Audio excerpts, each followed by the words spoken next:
लहसुन खाने के फायदे। लहसुन खाने के क्या फायदे हैं, इसका इस्तेमाल कैसे करना चाहिए, इसकी कितनी मिकदार फायदेमंद है, हाई ब्लड प्रेशर और कोलेस्ट्रॉल से मिले अब निजात। मुकम्मल मालूमात जानिए इस वीडियो में। अस्सलाम वालेकुम नाज़रीन, उम्मीद करती हूँ आप सब खैरियत से होंगे। नाज़रीन, आज हम बात करेंगे लहसुन के हैरत अंगेज फायदे के बारे में। वेट लॉस में इसके क्या फायदे हैं, इसके अलावा ये क़ुव्वत मुदाफ़अत में कितना फायदेमंद है, अगर ज्यादा मिकदार में इस्तेमाल किया जाए तो इसके नुकसान क्या हैं, और ये कि इसकी कितनी मिकदार होनी चाहिए और किस तरह से इस्तेमाल करना चाहिए।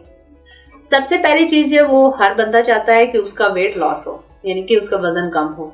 लहसुन वेट लॉस में बहुत फायदेमंद है। सुबह नहार मुंह 2 से 3 दाने मुंह में रखकर चबाने हैं, जो कि इतना आसान काम नहीं, लेकिन अगर ऐसा कर लिया जाए तो ये मेटाबॉलिज्म को किक स्टार्ट देता है, जिससे वेट लॉस को भी किक स्टार्ट मिलता है। इसके अलावा इसमें हंगर प्रॉपर्टीज हैं जो भूख को रोकता है, और जाहिर है जिसकी वजह से जाहिर वजन में कमी होती है। और तहकीक से भी ये बात साबित है कि लहसुन हाजमे के लिए बेहतरीन है, और जब हाजमा दुरुस्त रहता है तो वेट लॉस में भी मदद मिलती है। जिन लोगों को गैस का प्रॉब्लम होता है, ये गैस और कॉन्स्टिपेशन के मसले को भी ठीक करता है। इसके अलावा इसमें एंटीबैक्टीरियल, एंटीपायरेटिक और एंटी फंगल प्रॉपर्टीज भी हैं, जो कि क़ुव्वत मुदाफ़अत को बढ़ाती हैं। और इसके साथ साथ इसमें एंटीऑक्सीडेंट भी हैं, जो ये एंटीऑक्सीडेंट जिस्म से जहरीले मवाद को खारिज करने में मददगार साबित होते हैं। तीसरा फायदा इसका ये है कि ये हर तरह के कैंसर से बचाने में हेल्प करता है। रिसर्चेस ये भी कहती हैं कि अगर हफ्ते में 2 दफा कच्चे लहसुन का इस्तेमाल करें तो कैंसर के 44% चांसेस कम हो जाते हैं। इसके अलावा इसमें जो सल्फर कंटेंट है वो ब्रेन ट्यूमर से भी बचाता है। इसमें ऐसी ग़िज़ाइयत शामिल है जो हार्ट से रिलेटेड बहुत से मसाइल से बचाता है, जैसे कि ब्लड प्रेशर और कोलेस्ट्रॉल को नीचे लेकर आता है, यानी कम करता है। तो जब ब्लड प्रेशर और कोलेस्ट्रॉल नॉर्मल होंगे तो हार्ट डिजीज होने के चांसेस भी नहीं होंगे।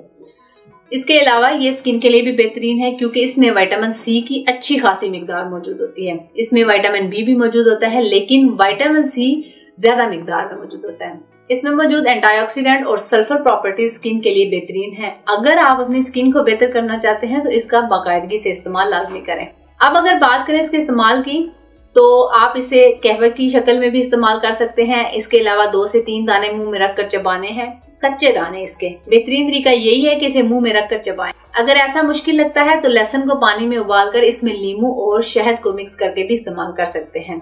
हफ्ते में 2 दफा लाजमी इस्तेमाल करें, लेकिन अगर आप इसका ज्यादा इस्तेमाल शुरू करते हैं तो ये जिस्म के लिए नुकसानदेह है। इसके अलावा हमारी रोजमर्रा की खुराक यानी सालन में भी इसका इस्तेमाल होता है। ज्यादा मिकदार में इसका इस्तेमाल हाजमे को बेहतर करने के बजाय ये हाजमे की खराबी का सबब बन सकता है। इसके अलावा इससे अल्सर भी हो सकता है, क्योंकि इसमें सल्फर मौजूद होता है। इसलिए दिन में 1 से 2 दाने कच्चे इस्तेमाल करें, और कुछ मिकदार हमारी खुराक में भी मौजूद होती है। लेकिन कुछ लोग ऐसे होते हैं जो ना तो इसे कहवे में इस्तेमाल करते हैं और ना ही सालन में इसका इस्तेमाल करते हैं। इन्हें मैं ये लाजमी कहूंगी कि हफ्ते में 2 दफा इसका इस्तेमाल लाजमी करें, ताकि इनसे जिस्म को फायदा मिले। नाज़रीन, ये था हमारा आज का प्रोग्राम। उम्मीद करती हूँ आपको पसंद आया होगा। किसी भी बीमारी से मुताल्लिक या मालूमात के लिए हमारा YouTube चैनल तासीर दवाखाना विजिट करें, या फिर मशवरे के लिए तासीर दवाखाना रावलपिंडी तशरीफ लाएं। अगले प्रोग्राम में एक नई इंफॉर्मेटिव वीडियो के साथ दोबारा हाजिर होंगी। तब तक के लिए अपना ख्याल रखिए। मुझे इजाजत दीजिए। अल्लाह हाफिज।